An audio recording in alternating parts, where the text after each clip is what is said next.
बताइएगा, बार बार सब यही कह रहे हैं कि फैसला ले लिया गया है, लेकिन वही राजनीतिक दल जो है इसका विरोध कर रहे हैं। वो कह रहे हैं नहीं होना चाहिए, जबरदस्ती क्यों थोपा जा रहा है। हमारा एक ही सवाल है, ये मसला खत्म कब होगा? वंदे मातरम पे फैसला ले लिया गया तो अब क्यों इसको राजनीतिक मुद्दा बनाया जा रहा है?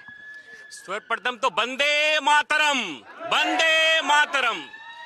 किरण जी, इस देश के लोगों ने ये तय कर लिया है कि जब तक जिंदा हैं हम गाते रहेंगे वंदे मातरम। और जिस तरीके से वंदे मातरम को लेकर देश में एक अजीब तरह की माहौल बनाई जा रही है, तो मैं जनता को यह बताना चाहता हूं। अभी हमारे मुस्लिम भैया एक बात कह रहे थे, मैं उस पर आपको पहले जवाब दे देता हूं, अम्बेडकर वाले बात पे।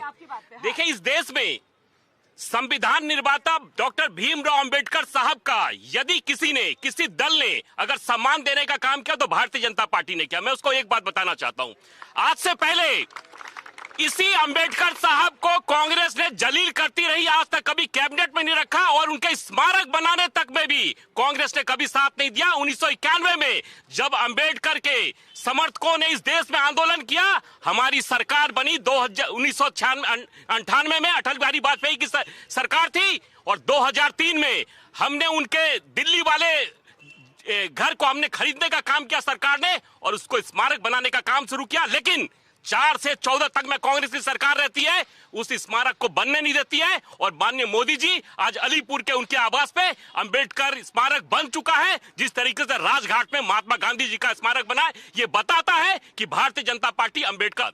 किरण जी, हम वंदे मातरम पे बात कर रहे हैं। आज वंदे मातरम पे जिस तरीके से हो हल्ला मच रहा है, तो मैं अपने मुस्लिम भाइयों से या जो भी लोग इसका विरोध कर रहे हैं, मैं उनसे पूछना चाहता हूं। ये कहते हैं कि कयामत तक हम इसी जमीन में मिल जाएंगे। आप जब इसी मिट्टी में कयामत तक रखेंगे तो आपको वंदे मातरम बोलने में क्या दिक्कत है?